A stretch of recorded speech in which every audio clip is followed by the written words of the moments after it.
I'd like to talk in this video about something I've been pondering, and that is computer-generated art. I'll start with my personal perspective and experience of it. There is a channel, the name forgets, I can't actually remember, but there's a lot of computer-generated art to accompany as a visual to many David Bowie songs, using certain words in the lyrics to produce the pictures. And of course, with computer-generated art, you can tweak it. You can say, I'd like it in the style of, say, Picasso or such like. And you can put together a whole composite and come up with a finished picture fairly quickly. So the process with this still involves the imagination of a human, but the actual product is purely by a computer following on from the instructions that are given to it. The advantage, you could say, is that it would save an awful lot of time. So my personal experience of it is that initially it does look quite spectacular. But what I found after half an hour of looking at these computer-generated pictures, I started to get a sort of not so comfortable a feeling, shall we say. I can't say it's exactly bad, but that was after about 30 minutes. Whether that feeling would increase after, say, an hour, I do not know. And what actually comes out of it, firstly, if you look at on the long term, it is taking away an aspect of creativity from humanity, because the task is given to a computer to sort of do it all and within a matter of minutes come up with a finished product. The same applies with verses, narration, composing messages and things. That can be given over to the AI to do as well. But I'd like to consider the long-term implications of this. So, for example, if we look at something like basic footwear, if we turn the clock back, each settlement or village would have a cobbler, a shoemaker, who would make individual pairs of shoes tailored specifically for a single customer. And of course, as they're local, if there is a problem with the product, you can seek out the creator of the pair of shoes, for example, and go back and say, look, this is defective for whatever reason. So if you look at the pattern with that, you can see that, well, just ask yourself, how many people could make a pair of shoes, basic footwear? I'm not talking about fashion, just an ordinary pair of everyday shoes of some kind. How many of you out there could do that yourself? Now, okay, percentage-wise, over a nation's population, it's probably not that great a number, or wasn't that great a number, but that number has diminished, so it's been given over again to machines, partly to save time, but at what cost? I feel another example we can use here is, consider a microwave meal. So you just, something like shepherd's pie, put it in for 3 minutes and ping, it's superheated, as opposed to a home-cooked meal. Consider also with art. Now, for those of you who are not familiar with it, there is a playlist on this channel called Robert Henri, The Art Spirit. It's a series of lectures and correspondence that was turned into a book that goes beyond that superficial to that deeper aspect. I feel you can actually taste the difference between a home-cooked meal. Where things are not uniform, there will be certain variations. Even if you had the same meal again, it may be slightly different. You may add different herbs and spices. Or the alternative is to have a ready manufactured, identical tasting, identical looking, identically packaged, processed food. Which would you say would be of the most benefit for you? Surely it comes down to a spirit, an energy that is passed on through the creator, be it a meal or a work of art in some form.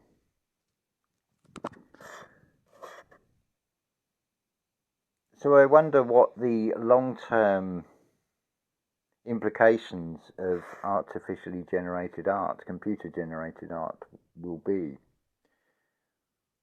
Will we see a further downturn in creativity?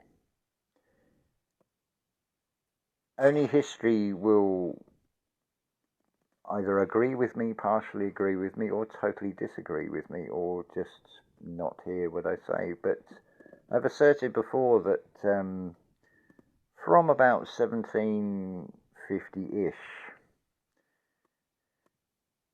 to about 1900 was a bloom of artistic creativity coming out of Central Europe, the Germanic-speaking world, effectively. And I think it was Rudolf Steiner that said that genius is not hereditary. Otherwise, the first one would be the genius, and that's genius in whatever field would be passed on generation to generation. You certainly don't see that with composers. Some of them, like Beethoven, didn't have children. Those that did, someone like a famous name like Mozart, did have children, but they never really went on. One of them certainly was a composer, but certainly has been largely forgotten today. There are, of course, exceptions. You have what are called musical dynasties, the Bach family. Beethoven, Mozart, and Haydn all looked up to Carl Philipp Emanuel Bach. But the current trend today is to acknowledge Johann Sebastian Bach, the father, as the greater composer. And Carl Philipp Emanuel Bach and his three brothers that are also composers are largely overshadowed, but that wasn't always the case. But we don't see that creative bloom, that creative spark in art like it once was during that period in time. I would certainly look to things we can compare to in this reality, the skills that have been lost. As things have become more and more centralized, effectively you lose choice, humanity loses skills. So whilst the AI art can be seen as a very good tool from the point of view of saving time, it somewhat lacks that soul, that inner spirit that an artist puts into a created work. If you're not sure what I'm talking about here, I would suggest that you read or listen to The Art Spirit by Robert Henri, and try this experiment of pull up one of his paintings. A lot of them are portraits, there are a few landscapes. But just sit there as if in like a meditation, just observe the picture. And again, my personal experience, and I'm not the only one that has experienced this, these paintings, even through a screen, not the original painting, but there is something contained in those paintings that the pictures seem to animate. A story begins to unfold. I would suggest that you would not get that same level of communication, that soul level, in anything that is computer generated. If anything, it will be devoid of such a thing, I would have thought. Of course, yes, there is still the human input into it. But there's also the danger that unless it is specifically noted, that it could possibly come to the stage where what is actually computer-generated art may be attributed to an artist, when in fact all they have done is given instructions, and they have not put heart and soul, they've not put everything into what they're creating in quite the same way. They've only gone as far as the concept process, but the actual creation process has been given over to a computer. So I feel it loses and lacks something in that. Certainly the skills of the 19th century compared to today would suggest that humanity is devolving and losing so many abilities. How many out there can sew, for example, repairs to clothing, or even making your own clothing? And even if you do make your own clothing, there is also the question of where do you obtain the thread? Are you doing the entire process, or are you still having to outsource for certain things?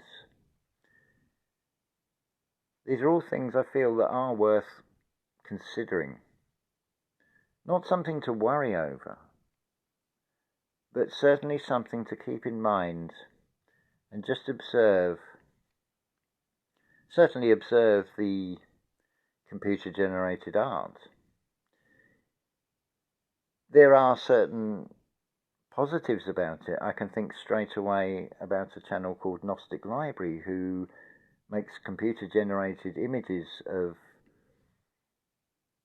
composers and computer-generated images of Neville Goddard, because the channel shares inspiring pieces of classical music and inspiring lectures by Neville Goddard in his own voice. Excuse me. In a way, the images of a composer, say someone like Beethoven, if you look at the portraits, there is quite a lot of variance, and maybe it's some artists couldn't quite capture the look of Beethoven, or maybe you need to look at several of these paintings of Beethoven and form a composite of what he may have looked like. But suffice to say that there are certain attributes, like the wild hair and things, that it almost becomes like a trademark or a logo.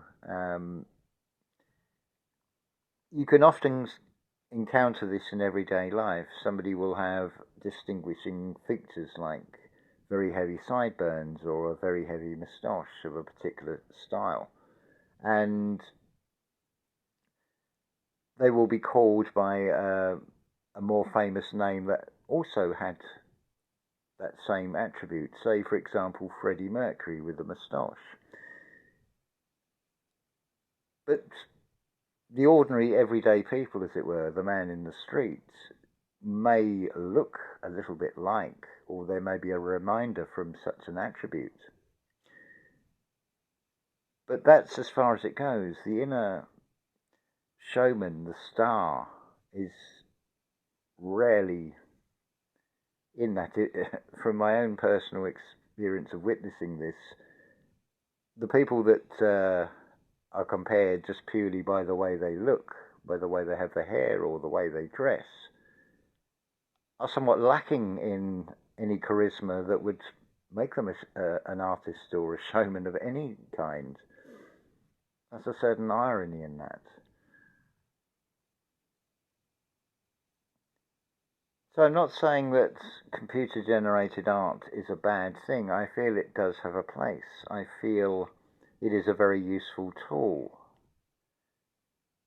But there comes a finite point where if things are given over too far, you only have to look at how many shoemakers there are today. Independent shoemakers who could make you a pair of shoes perfectly tailored to your unique physical dimensions, as it were, rather than this one-size-fits-all. And of course it may be that shoemakers may have materials that are not used in the shoe industry, to use this as an example. They may have better sources of material, soles that don't wear out as much as more modern shoes do today.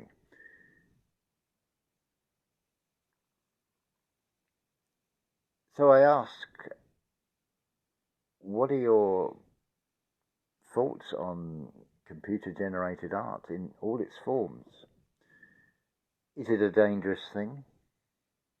Is it a good thing? Is it a good time-saving device that would free you up to do other things? Or could it be perhaps taking more skills, more individuality away from humanity? Would it not be preferable, rather than to have something like a painting that's of a particular scene, maybe from song lyrics, and then done in the style of Picasso, would it not be better to perhaps try your hand at creating the picture yourself and putting your own individual stamp?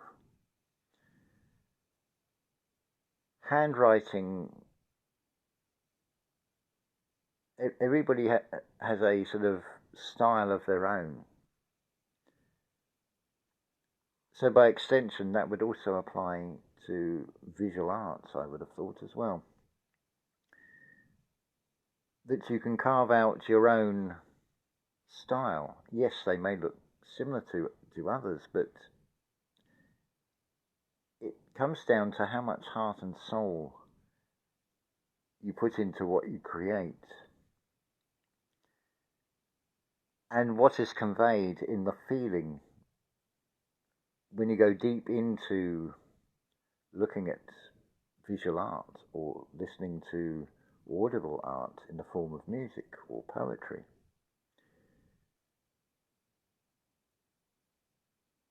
So I feel it's very important to weigh these things up, observe the potential of where this could go, and where it's heading may be at the detriment, or it may be part of the spiritual evolution of humanity. I'm not saying I have the answers, and I'm not saying computer-generated art is good or bad, but what I am saying is it lacks that spirit element.